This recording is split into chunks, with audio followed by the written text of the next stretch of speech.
Native Americans may have had very different ideas about who belonged in the civilized world and who belonged in the primitive world when the Mayflower arrived in Plymouth in the early 17th century.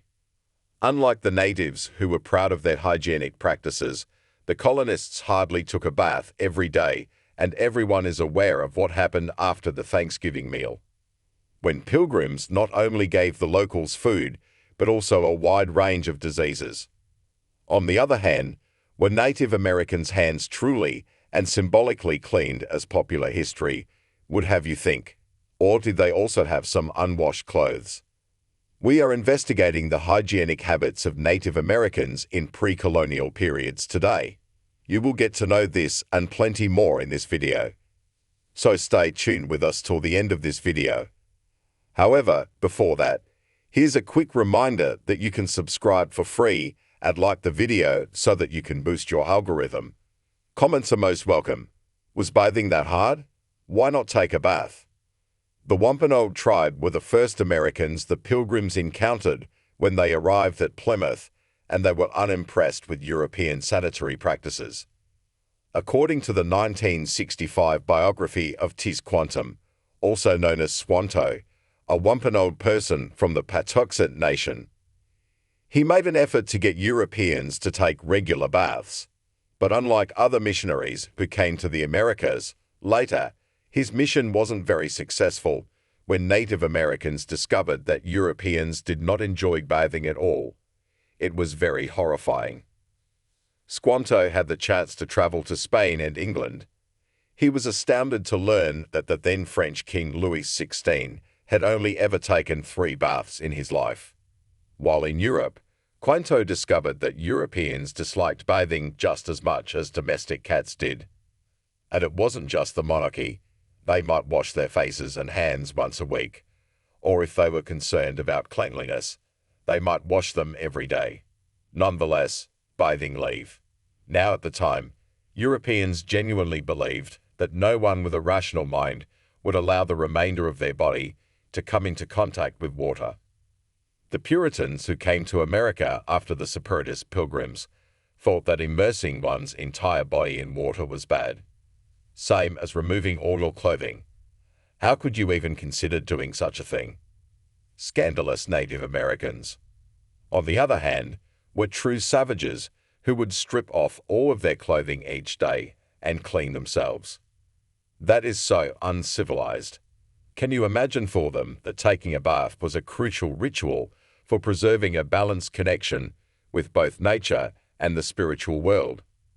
They appear to understand the value of routine bathing and washing to ward off illnesses and cleanse their bodies from the inside out to preserve a balance between the material and spiritual world. Native Americans took regular baths, washed their hands frequently, and made an effort to keep their bodies as clean as they could. Even in that day and age, people understood the need for sanitation in preventing the spread of disease and sickness. The indigenous peoples prioritized general wellness. Native Americans lacked the knowledge necessary to make soap, utilizing lime and fat as the rest of the world did at the time. However, they were skilled at employing both medical and hygiene-related plants and herbs. Native Americans used yucca soap, weed, and soapery with water to create lather. Some tribes also enjoy taking mud baths to cleanse themselves while utilizing finely powdered clay, similar to how we use bath bombs and bath oils. They also soak medicinal herbs to make infusions into coins for luxurious bathing. However, I am as knowledgeable about the pre-colonial spectrum of toiletries as you would like to be. You have a burning thought in the back of your mind. Right now, we're talking about how much Native Americans valued hygiene and the diseases that European settlers brought to their demise. Why did that occur? It's not corn on the cob at all. Without discussing toilet hygiene, there can be no film on hygiene. Native Americans in America did not have the benefit of knowing that toilet paper, which was created in China, even existed before European settlers arrived. Actually, at the time, not even many Europeans were familiar with TP. However, they had also stopped utilizing old Greek pebbles and Roman phase ticks. In actuality, they were content to clean with whatever they could find, including leaves, twigs, grass, and other materials. However, the topic at hand is Native American hygiene.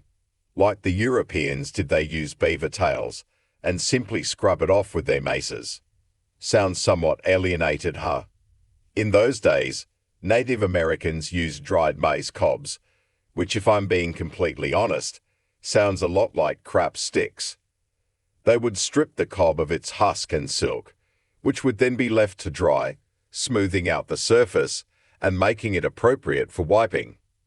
When early European settlers in America found out about this particular application for cob, they chose it over using leaves, twigs, and other materials. The unfortunate problem is that, unlike Native Americans, settlers took far longer to develop the habit of washing their hands after using the lavatory. However, we do ask that you wash your hands frequently, especially after using the lavatory. The unpredictable threat. Native Americans were not the only ones who promoted sanitation, but we also owe them for several medical breakthroughs that transformed healthcare. Today, we give the Scottish physician Alexander Wood credit for developing hypodermic syringes. But Native Americans have long used sharpened and hobbled out bird bones attached to animal bladders to retain and inject fluids into human bodies. They would irrigate wounds and inject medications using these ancient syringes. But records reveal that similar innovative syringes were also employed for animal administration and ear cleaning. The first practitioners of pain management in pre-colonized America were the native population. They discovered that willow bark contains salicin, which makes it an excellent painkiller and anti-inflammatory. The fact that willow bark was a potent painkiller due to the chemical salicin, however, was not known to the Native Americans. Modern scientists were the ones to discover it when consumed. Salicin produces salicylic acid, which is the main component in everyone's favorite, aspirin. Native Americans employed a variety of botanicals in addition to willow bark to make ointments and sunscreen. Native Americans also fashioned tiny dogwood plugs for the treatment of hemorrhoids by moistening, compressing, and inserting them. Even now, dogwood is used to treat wounds on the outside. So why did such a healthy, medically advanced society succumb to diseases from Europe? First off, the native population. The immune system was woefully unprepared for the carriers of smallpox, measles, influenza, and the rest of Pandora's box that Europeans introduced to America's Buster was so unfortunate that he was unable to construct anyone in time. Additionally, European settlements were frequently built in places with larger population densities than what Native American civilizations were used to. They weren't much of a help by spreading it. Like, the rolled-up thingy with the plants in it. The densely populated Europeans helped the disease spread quickly. Don't lie. I know you are aware. Additionally, illnesses do not just spread owing to poor hygiene. They also do so through airborne transmission, proximity, and the exchange of commodities and services. Before the Native Americans realized it, so many points of entry have been made into their nearly impenetrable fortress of immunity: natural oils and deodorants. 4 sacred plant-based products were regarded as sacred remedies by the Native Americans who lived in pre-colonized America: tobacco, cedar sage, and sweet grass. All had cultural significance for promoting physical, psychological, and spiritual health. More plant-based items, such as sunflower and yogo, were also used to create oils, which were then used on people's skin and hair to condition them or shield them from the weather. Before arthritis, TB, and fevers, cedar was frequently drunk in tea as a cure. Additionally, cedar-derived essential oils were employed to combat fungi. Native Americans regarded sweet grass as the hair of Mother Earth and used it as a tea and essential oil to cure sore throats, and the common cold, and as a flavoring for food and alcoholic beverages.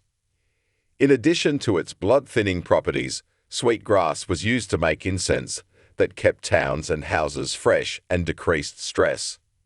Native Americans also make paste and powders from cedar and sweetgrass that they can use externally on their bodies to improve body odor and lessen sweat and stench. In addition to keeping them from being seen while hunting, it also helped to conceal their existence. Dental hygiene. Additionally, most Native Americans had far better dental health than most Europeans did. Native Americans used several techniques to clean their mouths, such as brushing their teeth with chew sticks made of wood, chewing on fresh herbs like mint to freshen their breath, and polishing their teeth with charcoal.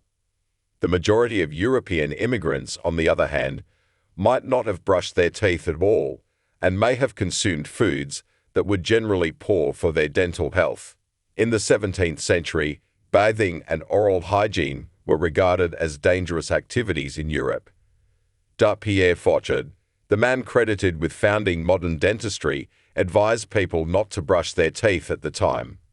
The French doctor wasn't entirely wrong.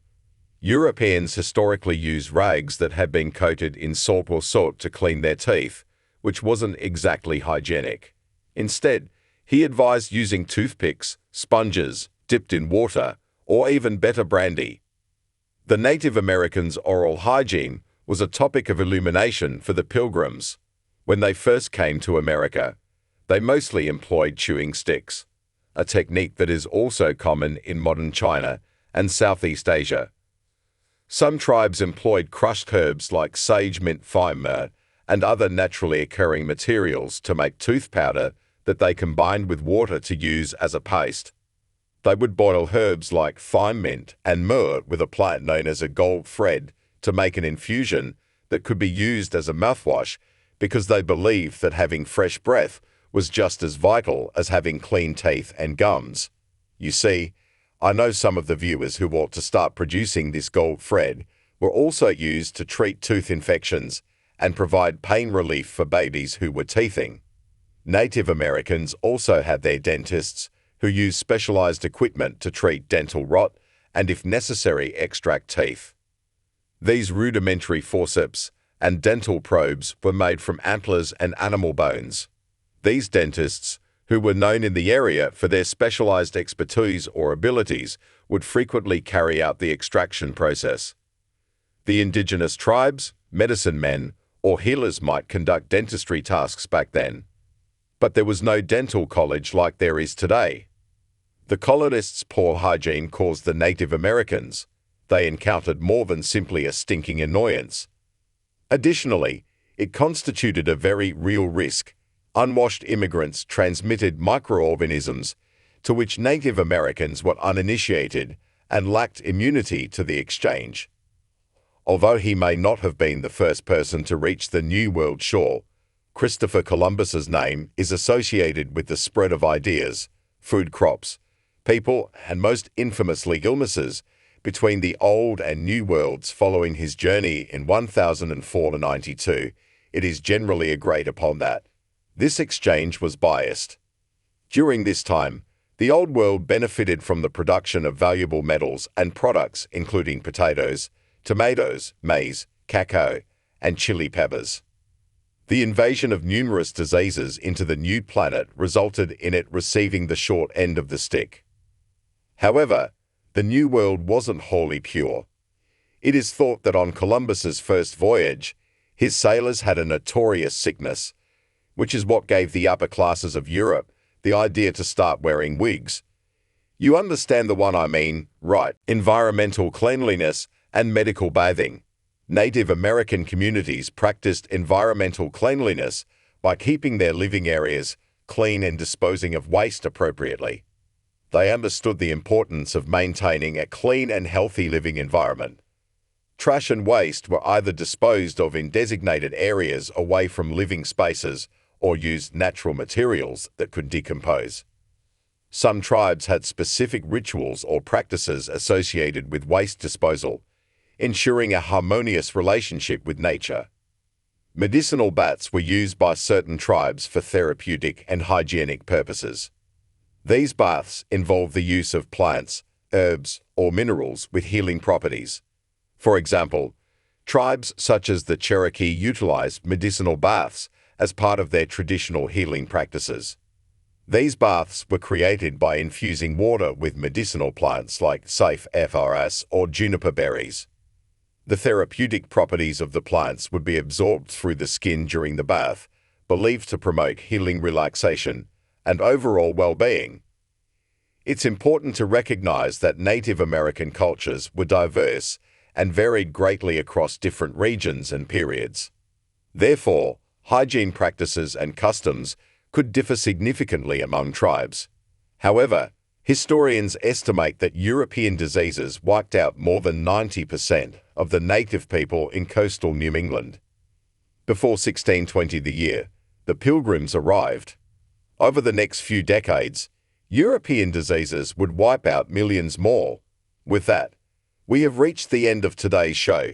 What is your take on this side, on Native American people, other than what we know happened to them already? Do let us know in the comments section below. If you enjoyed this video, please hit that thumbs up. It will help us to understand our audience and allows YouTube to suggest similar videos to you. Thanks for watching. We hope to see you at the next one.